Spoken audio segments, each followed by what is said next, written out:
Hello all. Panguni Uthiram அன்னைக்கு காலையில் 4:30 போல் எழுந்திருந்தேன். Morning ஒரு 4:30லேருந்து ஆஃப்டர்நூன் 12 வரைக்கும் நான் என்ன பண்ணேன், என்ன வேலை பார்த்தேன், எப்படி பூஜை பண்ணேன், எங்கெல்லாம் போனேன் அப்படின்றதான் இந்த வீடியோவில் பார்ப்பீங்க. ஸோ வீடியோக்குள்ளே போய் பார்க்கலாம் எப்படி இருக்குது அப்படின்னு சொல்லிட்டு. இந்த வீடியோ பார்த்தீங்கன்னா போஸ்ட் பண்ண கொஞ்சம் லேட் ஆகிடுச்சு. ஸோ அதுக்கு நான் சாரி சொல்லிக்கிறேன். ப்ரீவியஸ் வீடியோலேயே நான் நைட்டே பூஜை சாமான் தேய்ச்சது, கபோர்ட் க்ளீன் பண்ணது எல்லாமே போட்டிருப்பேன். காலையில் பார்த்தீங்கன்னா எந்திரிச்சு வீடு கூட்டி விட்டுட்டேன், மாப் போட்டு விட்டுட்டேன். இப்போ வாசல் தான் கழுவி தள்ளிட்டுருக்கேன். நெக்ஸ்ட்டு கோலம் போட்டுட்டு பூஜைக்கான வேலைகள் ஸ்டார்ட் பண்ணணும். இந்த மாதிரி நல்ல நாள் பெரிய நாள் வந்தாலே காலையிலே எந்திரிச்சு வேலை பார்க்குறதும் ஒரு விதமான சந்தோஷமாக இருக்கும். நம்மளுக்கு மனசுக்குமே ரொம்ப நிம்மதியாக இருக்கும் நம்ம காலையிலே எந்திரிக்கும் போது. நெக்ஸ்ட்டு நான் குளிச்சுட்டு வந்து பூஜை வேலை செய்ய ஸ்டார்ட் பண்ணிட்டேன். ஆல்மோஸ்ட் பார்த்திங்கன்னா பொழுது விடிஞ்சிருச்சு. இப்போ பூஜை சாமானுக்கெலாம் பொட்டு வச்சுட்டு அபிஷேகம்லாம் பண்ணுற வேலை இருக்குது. அதுக்கான வேலை தான் ரெடி பண்ணிகிட்ருக்கேன். ஸோ எப்போயுமே பார்த்திங்கன்னா வீட்டில் யூஸ்வலாக சிம்பிளாக இருக்கிற திங்ஸ் வச்சு அபிஷேகம் பண்ணுவேன். ஆனால் இந்த மாதிரி ஏதாச்சும் நல்ல நாள் வந்துச்சு அப்படின்னா, இப்போ பங்குனி உத்திரம் அன்னைக்கு சிவனுக்குமே ரொம்ப விசேஷமான நாள், முருகருக்கும் ரொம்ப ரொம்ப விசேஷமான நாள். அதனால் நான் லிங்கம், வீட்டில் வச்சுருக்க முருகர் சிலை ரெண்டுத்துக்குமே அபிஷேகம் பண்ணியிருந்தேன். பால், தயிர், பன்னீர், விபூதி, தேன் இந்த மாதிரி பொருள்லாம் வச்சு அபிஷேகம் பண்ணியிருந்தேன். ஸோ மாதத்தில் ஒரு நாள் கிருத்திகை அன்னைக்கு இல்லை பிரதோஷம் அன்னைக்கு இந்த மாதிரி டைத்தில் தான் நான் அபிஷேகம் பண்ணி எடுத்து வைக்கிறது வீட்டில் இருக்க சிலைகளுக்கு. நெக்ஸ்ட்டு பார்த்தீங்கன்னா பூஜை சாமானுக்கு தான் நான் பொட்டு வச்சு எடுத்து வச்சிட்ருக்கேன். கோமதி சக்கரம், வலம்புரி சங்கு இது ரெண்டுமே வீட்டில் இருக்கிறது ரொம்ப ரொம்ப நல்லது. பூஜை சாமானை எப்படி சுத்தப்படுத்தி பொட்டு வச்சு பூ வைக்கிறோமோ அதே மாதிரி தான் அந்த பொருட்களுக்குமே நம்ம சுத்தப்படுத்தி எப்பயுமே பொட்டு பூலாம் வைக்கணும். எனக்கு இந்த பூஜை கபோர்ட்லேயே ரொம்ப ரொம்ப பிடிச்சமான விஷயம் என்ன அப்படின்னு சொல்லி பார்த்தீங்கன்னா இந்த லைட் செட்டிங் தான். இது ஒரு 25 ருபீஸ்க்கு தான் ஷாப்பில் நான் ஆர்டர் பண்ணி வாங்கியிருந்தேன். ஆனால் இந்த பூஜை கபோர்டுக்குவே ஒரு உயிர் கொடுத்த மாதிரி இந்த லைட் செட்டிங் எனக்கு இருக்கும். வீடியோவில் பார்க்குறக்கு உங்களுக்கு எப்படி தெரியுது அப்படின்னு சொல்லி தெரியல. ஆனால் நேரில் பார்க்குறதுக்கு பார்த்தீங்கன்னா ரொம்ப அழகாக இருக்கும். விளக்கேற்றுறதுக்கு முன்னாடியே அந்த இடம் அவ்வளோ ஒரு வெளிச்சமாக இருக்கும்.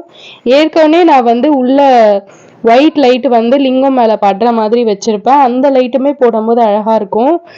அதை விட பார்த்தீங்கன்னா இந்த பூஜை கபோர்டில் மொத்தத்துக்குமே வெளிச்சம் கொடுக்கறதுனாலையோ என்னமோ தெரியல, அது மின்னும் போது அவ்வளோ அழகாக இருக்கும். விளக்கு ஏற்றிட்டதுக்கு அப்புறமும் பார்த்துட்டே இருக்கலாம் போல் தோணும். இப்போ வேல் வச்சு நான் மனதார வேண்டிக்கிட்டு முருகர்கிட்ட வைக்கிறேன். எப்பயுமே பார்த்தீங்கன்னா நம்ம வீட்டில் இருக்க முருகர்கிட்ட இந்த மாதிரி வேல் வாங்கி நம்ம ஏதாவது ஒரு பிரார்த்தனை வச்சுக்கிட்டு அதை முருகருக்கு பூஜை பண்ணும்போது நம்ம பண்ணிட்டு வந்தோம்னா கண்டிப்பாக அந்த காரியம் சீக்கிரமாக கை கூடும். அது கை கூடினதுக்கப்புறம் நம்மளுக்கு பிடித்தமான இஷ்டமான கோவிலில் எந்த கோவிலில் வேண்டியிருக்கோமோ அந்த கோவிலில் போய் அந்த வேலை செலுத்திடணும். இப்போது விளக்கேற்றுறதுக்கு தான் நான் ரெடி பண்ணிவிட்டு விளக்கேற்றிட்டு பங்குனி உத்திரத்துக்கான பூஜை வேலையை ஸ்டார்ட் பண்ணிட்டேன். பிரசாதமாக நான் இன்னும் எதுவும் செய்யலை, சக்கரை பொங்கல் தான் செய்ய போகிறேன்.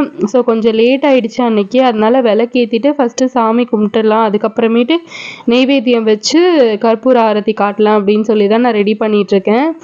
ஊதுபத்தி அதெல்லாமே காட்டிட்டு கந்த சஷ்டி கவசம், கந்தகுரு கவசம் ரெண்டுமே நான் அன்றைக்கி படித்தேன். எனக்கு சின்ன வயசில் இருந்தே கந்த சஷ்டி கவசம் படிக்கிறது ரொம்ப பிடிக்கும்.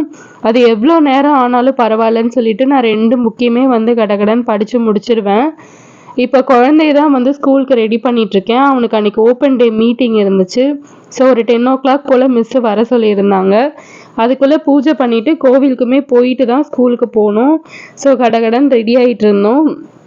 சைட் பை சைட் பார்த்திங்கன்னா நான் பிரசாதமே ரெடி பண்ணிகிட்டு இருந்தேன், சக்கரை பொங்கல். இப்போ அது ரெடி ஆகிடுச்சு. பிரசாதத்தை வச்சு நம்ம கற்பூர ஆரத்தி காட்டி பூஜையை முடிச்சிடலாம். ஸோ கற்பூர ஆரத்தி நான் காட்டிகிட்டு இருந்தேன். குழந்தையுமே நின்று அழகாக சாமி கும்பிட்டுட்டு இருந்தான். அன்னைக்கு என்னமோ தெரியல, எனக்கு ரொம்ப மனசுக்கு நிறைவாக இருந்தது இந்த பூஜை பண்ணது. ஒவ்வொரு டைமுமே ஏதாவது ஒரு விசேஷ நாள் வருது, ஒரு பெரிய பூஜை பண்ணுறோம் இல்லை இந்த மாதிரி பூஜை பண்ணுறோம் அப்படின்னா எனக்கு மனசுக்கு ரொம்ப சந்தோஷமாக இருக்கும். வரலட்சுமி நோன்பு, அதே மாதிரி இந்த மாதிரி முருகருக்கான நாள், தீபாவளி, பொங்கல் இந்த மாதிரிலாம் வரும்போது ரொம்ப சந்தோஷமாக இருக்கும். ஸோ அன்றைக்குமே எனக்கு ரொம்ப சந்தோஷமாக இருந்துச்சு. ஃபைனலாக வந்து பூஜைலாம் முடிச்சுட்டு நாங்கள் கோவிலுக்கு கிளம்பிட்டோம்.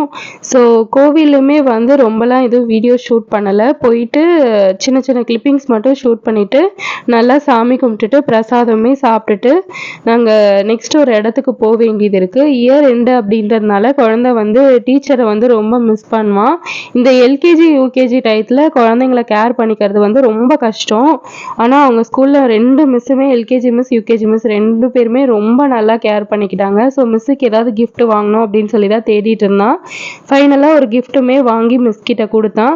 மிஸ்ஸு வந்து இவனை ரொம்ப மிஸ் பண்ணுவேன் அப்படின்னு சொல்லிட்டு இருந்தாங்க. ஏன்னா அவங்க வேற ப்ரொஃபஷன் போகிறேன் அப்படின்னு குழந்தைங்க கிட்ட சொன்னாங்க. ஸோ குழந்தைங்களால அதை அக்செப்ட் பண்ணிக்க முடியல. இருந்தாலுமே நான் வந்து பார்ப்பேன் அடிக்கடி உங்களுக்கு அப்படின்னு சொல்லிட்டு சமாதானம் சொல்லிட்டு இருந்தாங்க. ஃபைனலாக அவரோட ரிசல்ட்டை பார்த்துட்டு கிரேட் 1க்கு ப்ரமோட் ஆகிட்டாரு, அதாவது ஃபஸ்ட் ஸ்டாண்டர்ட்க்கு. இந்த மாதிரி vlogs பார்க்க உங்களுக்கு பிடிக்கும்னா கண்டிப்பாக சேனலை சப்ஸ்கிரைப் பண்ணுங்கள், லைக் பண்ணுங்கள். தேங்க்ஸ் ஃபார் வாட்சிங்.